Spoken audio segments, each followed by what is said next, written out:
Welcome to Robert Bellissimo at the Movies. This is a YouTube channel where we explore all things cinema. I want to welcome back to the show Robert Dance, who is the author of Glamour of the Gods, Hollywood Unseen and Hollywood Icons, as well as monographs on Greta Garbo, Joan Crawford, and Ruth Harriet Louise. And we are talking today about his book on Greta Garbo called The Savvy Sphinx: How Garbo Conquered Hollywood. Robert, welcome back. Great Thanks to have very you. much, Robert. Glad to be here. It's great to have you again. This is the third time we did the great Crawford book, and of course the Fabulous Faces of classic Hollywood. I'll leave those links in the description box below if people want to check out those interviews Well, with thank you for Robert. both. They were terrific. They were great. Yeah, they were great chats, of course, with Simon Crocker as well, the co-author on Fabulous Faces. But the focus today is on Garbo. So before reading the book, the only film I'd seen of hers was Ninochka, which of course I love. So I watched some of the ones you suggested, and the flesh and the devil. I know that there was an affair with John.Gilbert, and just like the sexual chemistry between the two of them is so is completely real and so strong. I mean, I found myself getting lost in it. I mean, it really sort of, just pops off the screen. There are couples like Garbo and Gilbert, Bogart and Bacall, Richard Yes, Burton and yes. Elizabeth Taylor. There's not many that really kind of define an era, these romances. Hmm. But they might have been the first love team. Where both partners like Bogart and Bacall, like Liz and Dick, were famous, and audiences couldn't wait to see them paired again in a film. And as you said, it's because they were smoldering, and they Yeah, really, and I think they were crazy about each other. I mean, it's and you see it on the screen. yeah. Yeah, you certainly do. That I really liked that film. That was, I mean, it was like this bisexual love triangle with the two guys and her, which Well, I think if must the have been film pretty was being daring done at the today, time. if the film were being done today, you wouldn't be sure who got who in the end. Right. But in fact, Garbo dies at the end of Yes. Lesson with the Devil, and the two men are together. Yeah. And and it's quite ambiguous. And I suspect in today's world it wouldn't be quite so ambiguous. But Right. even then, it's a little provocative Yeah. because these were two best friends who Right. both fall in love with the same woman. But it's clear that they're very close, and it's a provocative film even now, 100 years later. Yeah, I wonder how it got by the. I mean, I know the production code at the time was not that strict, but still, I wonder if there was any objections. I don't know if you know, but Well, no, but the interesting thing again, it's old-fashioned chauvinism. So Garbo dies in the end because she is a Scarlet Woman. So the two men are together, and what do? They embrace.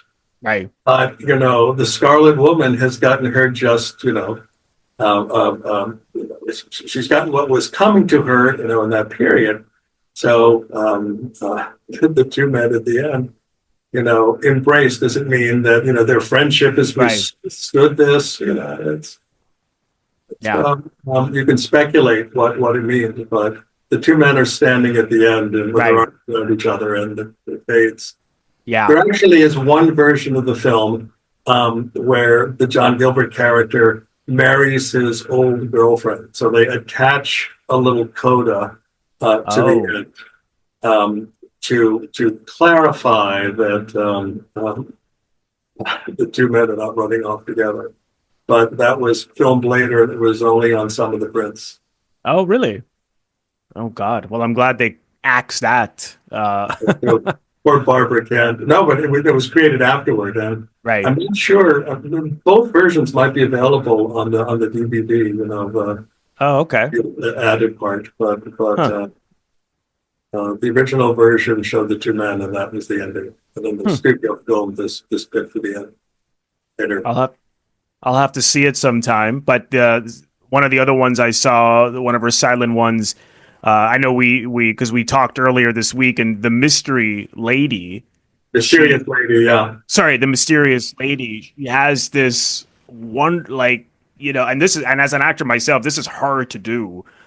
She has this wonderful moment where her this man she's fell in love with, and without going into the details, they have this big fight, and she says she hates him, and then a little while later, he finds her and he's playing the piano, and it's a song that she loves, that he knew she loved, and so he starts to play it, and then you see that she's thinking this is making her think about him, the way in which she's responding. Then she sees it's him, and she has to have that look of, oh God, there he is, and then she has this love pouring out of her as she looks towards him. And so she has these three major moments within, I don't, less than a minute.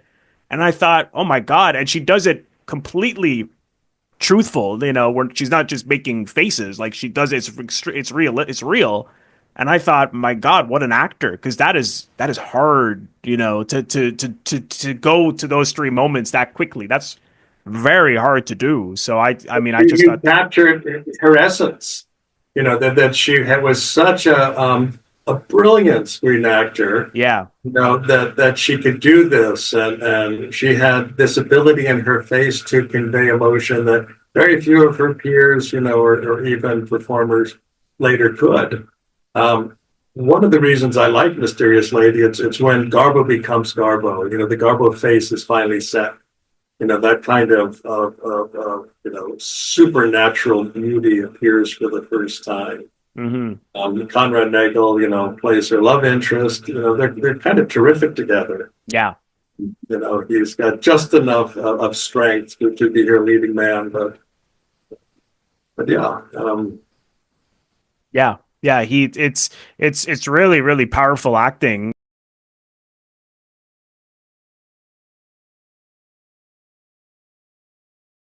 Well, thank you. You're a great person to talk to about the movies.